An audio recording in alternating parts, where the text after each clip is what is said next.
Hello everybody and welcome back to another art video. I am Sam and today we're gonna paint together this picture from the Netherlands. This is a church in Amsterdam if I'm right.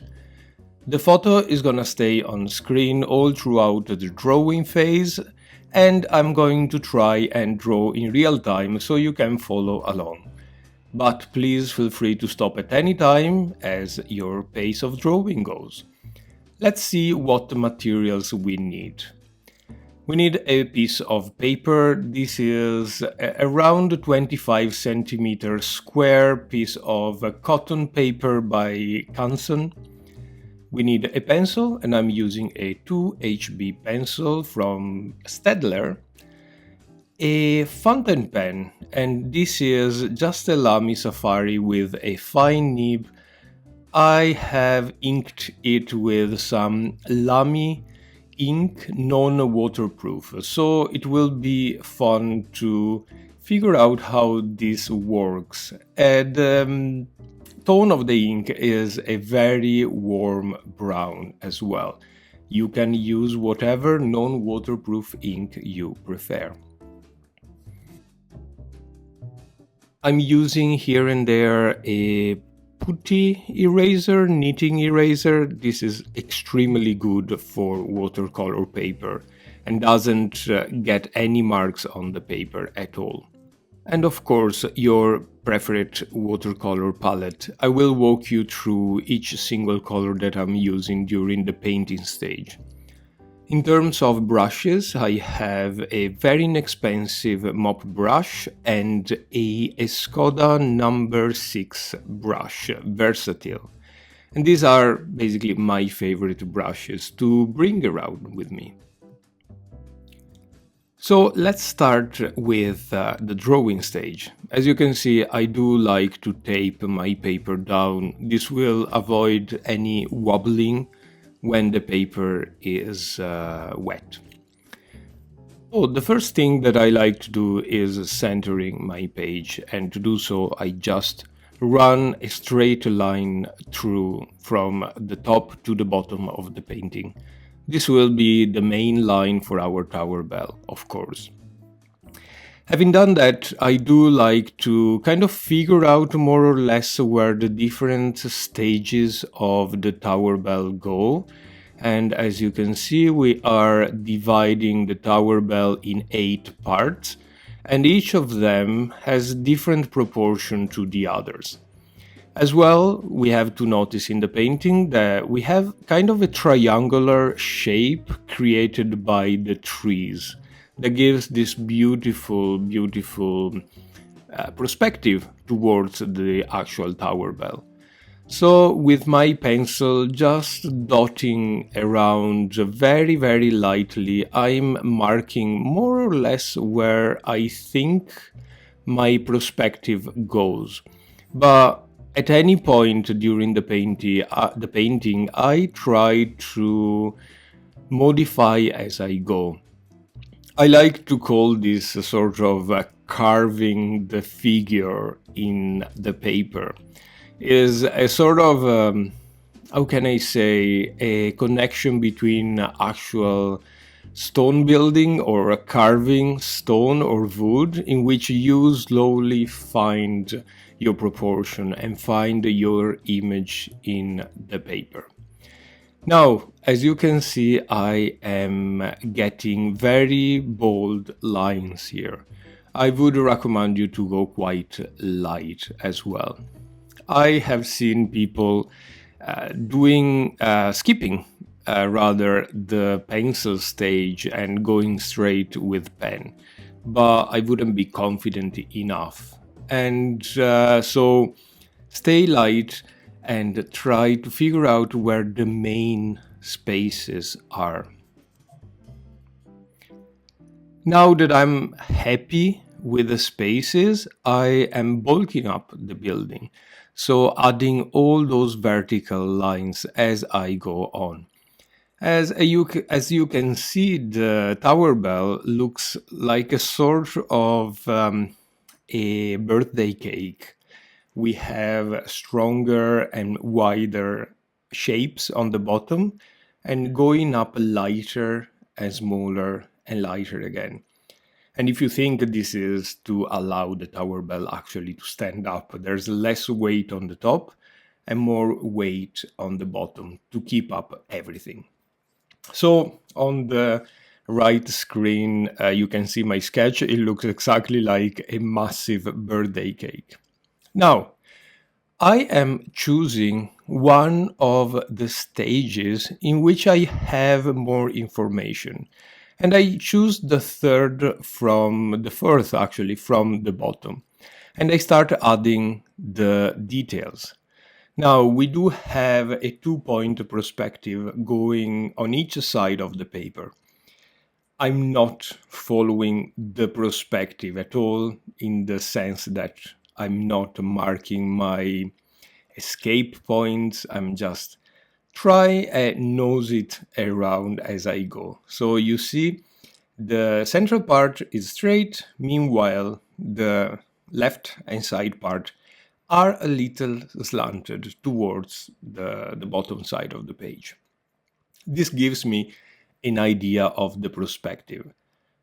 When you are out and about, if this is an exercise of urban sketching for you, you are not going to mark your escape points and draw the perspective as it actually should be done. You're just figuring out as you go.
Now you can see how all the stages of my tower bell are following this sort of ideal perspective type of thing.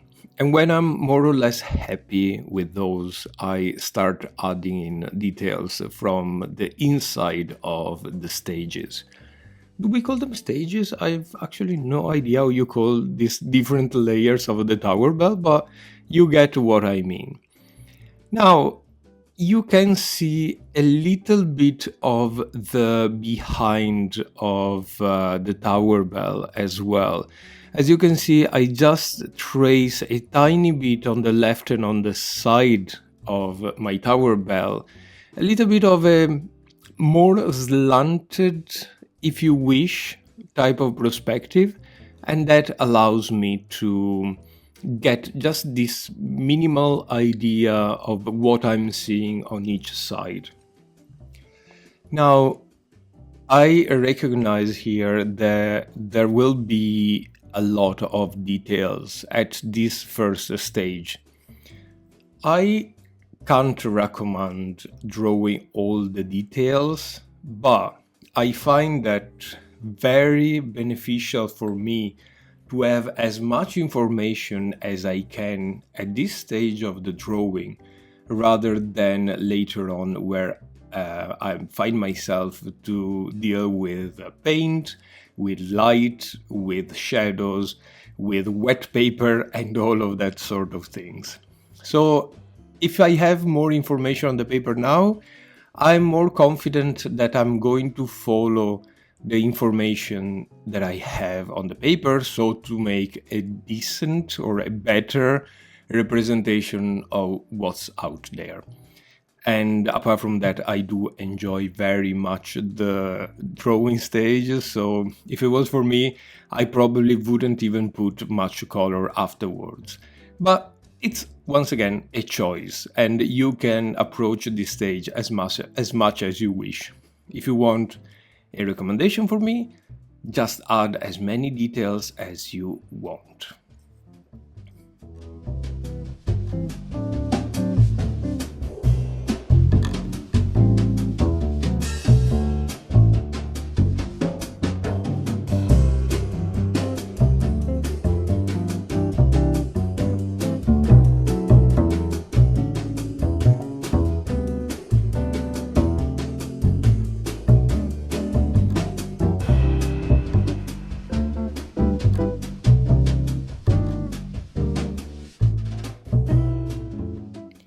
Now we are approaching the cupola on the top of the church. I think it's called a cupola, or a little dome, onion-shaped dome. As you can see, this is in perspective as well as everything else. We said we're not following precise perspective, but we want to try as much as we can to give a sense of perspective without any perspective lines at all. So what I'm doing, I am figuring out the horizontal lines first and then connecting them following my presumptuous perspective afterwards with round lines. Let me show what I mean on a larger scale. So you figure out your base lines, which are vertical. This that you can see here is the base of the tower bell. And then you figure out what other kind of horizontal lines I have. And in this case, I have 2, possibly 3 lines that are horizontal. To each of these horizontal line, we have another side, which is in perspective. Those lines will be slanted on the left and on the side.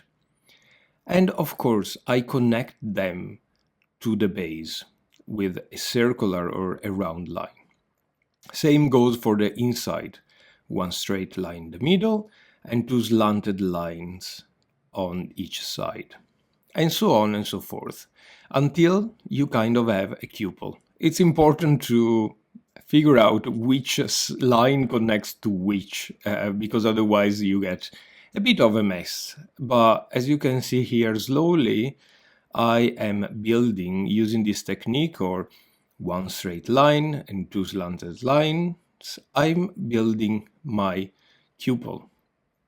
I really hope this makes sense to you. I find it quite easy then to put into practice on your drawing, especially if you have a reference photo or if you're there in real life. It makes so much more sense rather than what I'm saying here.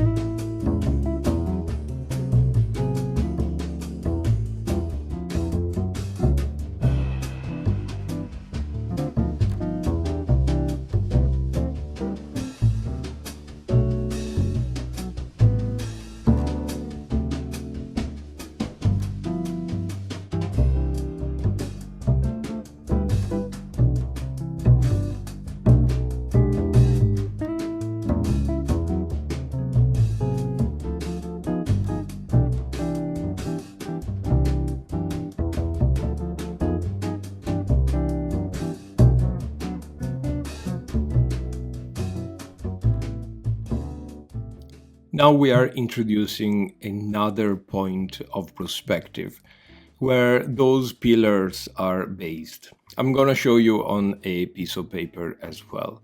So we do have the capital of the pillar, the top part of the pillar, which is a little bit in a 3-point perspective rather.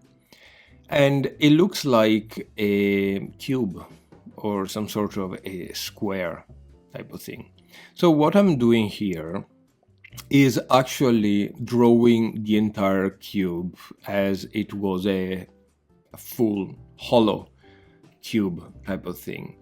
And to do so, I'm tracing all the lines that I am not seeing. Now you can do this, or you can actually just imagine it. Now, inside of this cube, we have the pillar, which is a cylindrical figure, a circle. To do so, I'm tracing a circle in the middle of my cube. And from there on, I create my pillars. Now, the capital is following this main square part. It sits, or it hold the top side of the pillar. We have a lip underneath the capital, and the lip of the pillar follows the same circle of the body of the pillar itself. I found this so useful, especially when I'm traveling around and having to draw a lot of pillars. Imagining the base of the pillar encased into a square makes so much your work, so easier your work. I'm highlighting this a little bit so you can actually see it better. I realize that my pencil is still a little bit too, how can I say, too light. But you can see it very well how it works. Draw your cube and then a circle inside. From that circle, you can get the pillar. Now, I realize that on screen it may be much more difficult, but you can definitely enlarge the image and have a better look at what I'm doing. So draw your pillars and then add all the details that you want. Once again, the more, the merrier in this case.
So now my tower bell is almost finished. I have added the top of those trees. Don't worry if it's not exactly the same, but it will come together quite nicely. Now, using my kneading eraser, I'm just toning down a tiny little bit my pencil marks. This will help in the final stage to get a more homogeneous work, actually. You can actually work it in so much better just rolling in through the paper or dabbing it. Go as light as you can without losing any of those details that you added originally. With my fountain pen, you can use a fine liner if you want. In this case, if you want to follow my tutorial, just be careful to use a non-water resistant fine liner, so a water soluble one, so you can play a little bit with your watercolor and your water on the paper. I'm just basically tracing all the lines that I made with my pencil, adding here and there some additional details as I go, as I seem fit during my painting.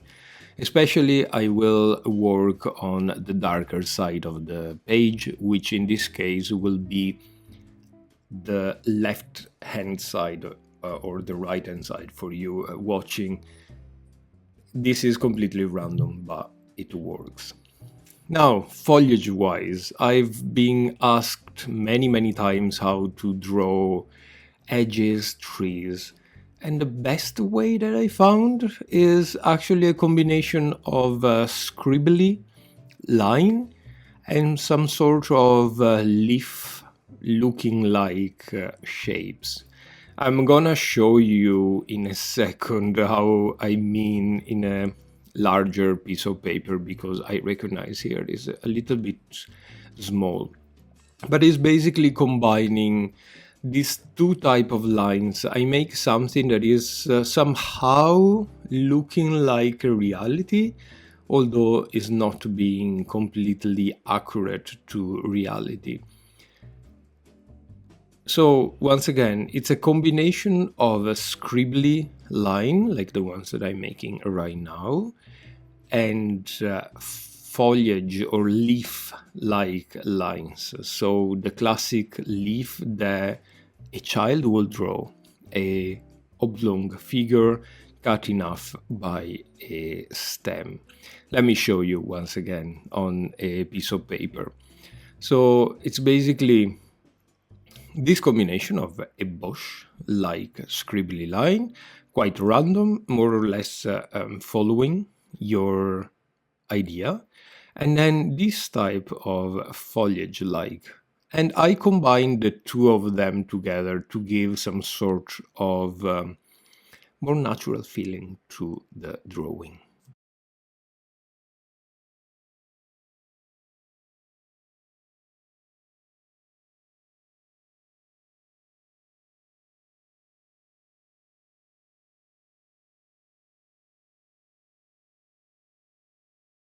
Now onto the watercolor. I am taking off the reference photo to put my palette there so you can follow along.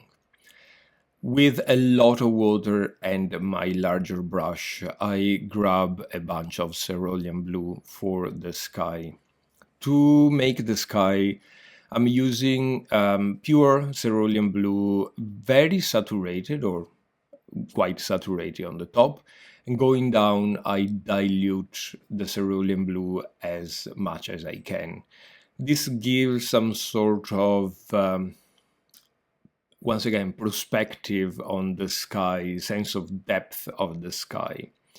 Now I'm trying not to touch too much my border because of course we are working with a water soluble ink, so it's going to be a mess if I smudge too much my ink. But as you can see, it goes up darker, down brighter. Now I'm adding some yellow ochre at the bottom of my sky. I do this all the time. Yellow ochre and the cerulean blue turns into some sort of a grayish green, which I think is really, really, really natural looking. And I do like very much the feeling of it. Now I am grabbing sap green, and while everything is still wet, I start painting some of the top of the trees. Sap green is a fantastic green, in my opinion, is my favorite green, and I use it all the time as my main green. It has a lot of yellow into it, so it's very versatile when it comes to getting some natural looking color. To this, I would add either a yellow, a warm yellow for a warmer tone, or a lighter, cooler yellow for a cooler tone. Or to darken it up, like I'm doing right here, I'm adding some ultramarine blue.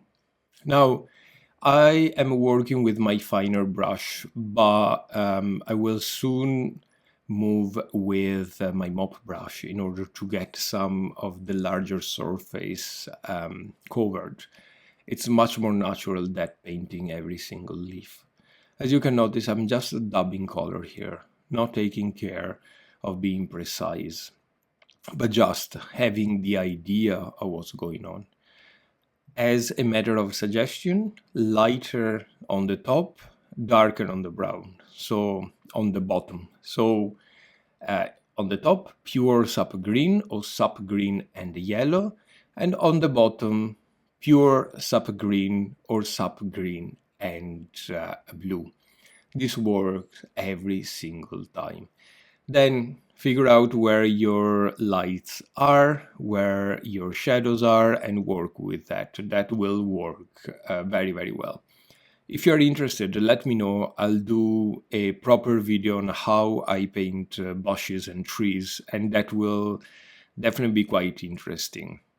As you can see, I'm adding more and more blue as I go down the bottom of the top of the trees. I know this is funny to say, but you got what I mean. You can see as well on the paper how my water soluble ink is working with the watercolor. Because it's brown, it gives the entire painting a kind of a sepia tint, and it's a really, really nice. Especially once again, if you're trying to be a little bit more spontaneous. As you can see, I'm adding some leaves outside the border. Don't be afraid of painting outside the borders.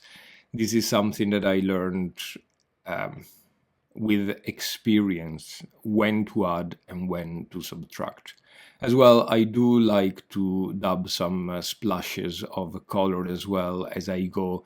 This helps a lot to bring everything together. I kind of wish I would have done some of this splashy with the blue as well. Looking back to this painting, I feel like the sky is a bit cut in the center, but that's it. Now, I'm using a combination of quinacridone, gold, and yellow ochre for the main body of the tower. Now we decide that the lights come from the right hand side, so I'm gonna paint first that side. Once again, being some sort of careful of not over painting it because we do have water soluble ink. So less water and be careful of managing the paint a little bit better. And I'm working to every part that has some sort of shadow, or that at least I think would have a shadow. Now I'm ditching almost entirely the reference photo, is more of a kind of a feeling of where the shadows and the lights are. This is not a real figure painting, photographic painting, but is more of a sort of illustration or keeping memory of a place that you visited, and so on and so forth. Now remember that the lights are both on the right hand side of the page and as well on the behind. So you just saw I'm painting behind a pillar or underneath a stone color, inside an arch, and so on and so forth. Now it's the time to experiment, have fun. But another tip that I would give you is to keep minimal with your palette of color.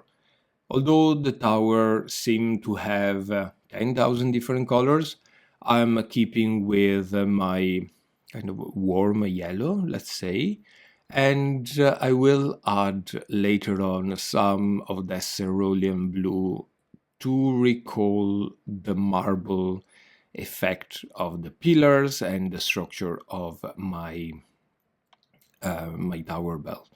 Like here, I'm adding some cerulean blue, which, of course, we're working sort of wet on wet. It turns a little bit into a grayish color, which is exactly what I want, exactly what's on the reference photo, and exactly how marble and stonework may look. Don't be afraid if your colors are too deep or too separated at this stage. If you're working on rough watercolor paper, this is a 300 GSM. The paper will stay wet for a long time and will allow your color to mix together as they dry. So everything will turn out to be beautifully blended anyway. This is kind of the magic of working with a very heavy and very rough paper.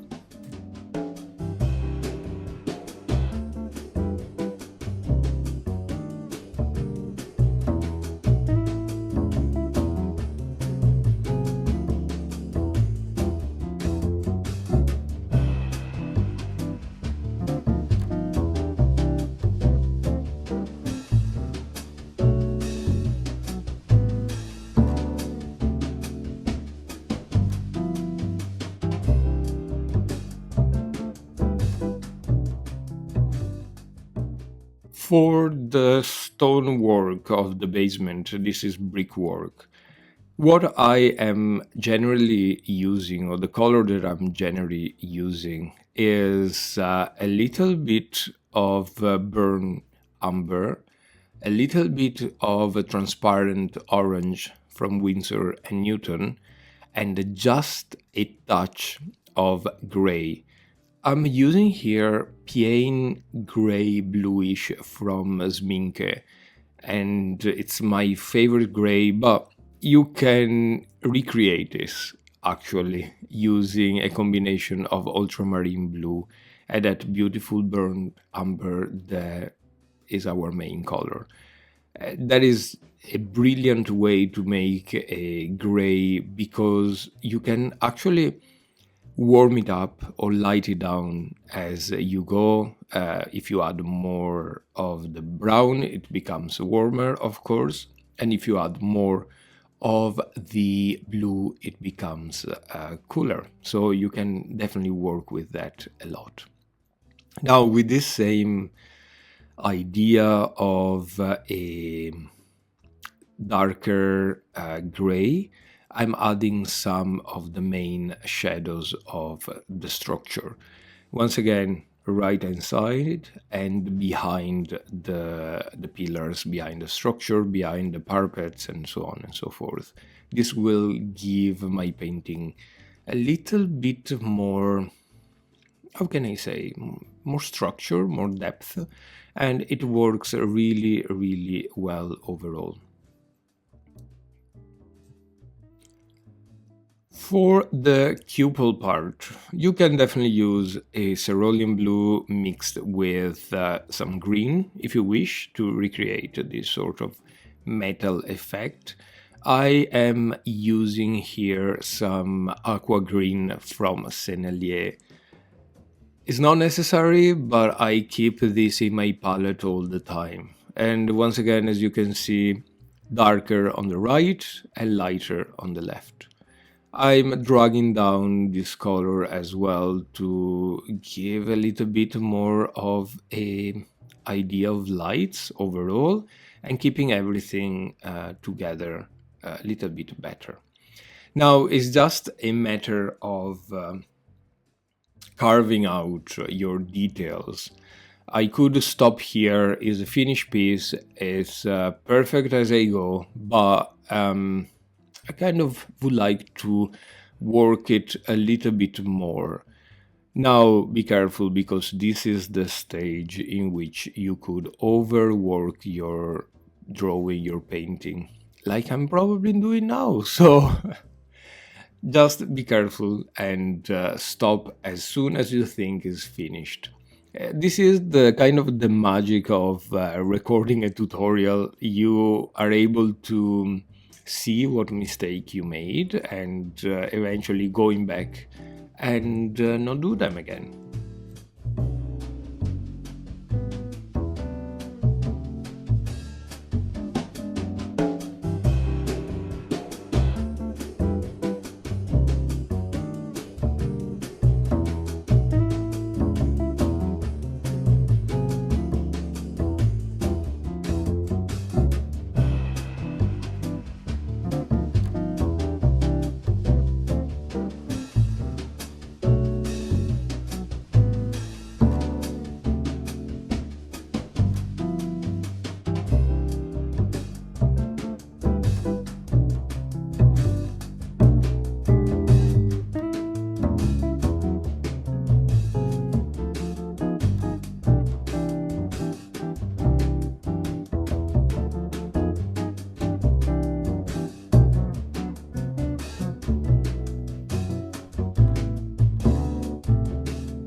So we are almost at the end of our painting here, and we need to let it rest for a bit and let the paint sink into the paper and get everything nice and dry.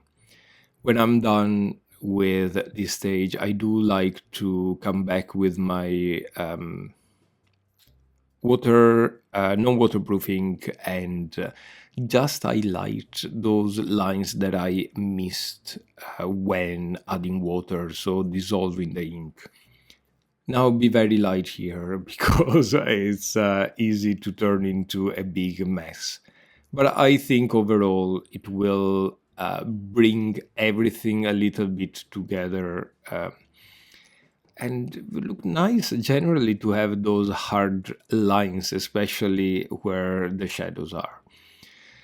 Anyway, I really hope you were able to follow along, and if you did, please tag me on Instagram or over here and let me know, or show me how your painting was, what was the result, and if you found my suggestion a little bit useful for your drawing style. You can follow me all around the internet looking for Irish farm art. And please, once again, share your thoughts. And if you have any feedback for me, this would be brilliant as well. I will see you very soon. Bye bye.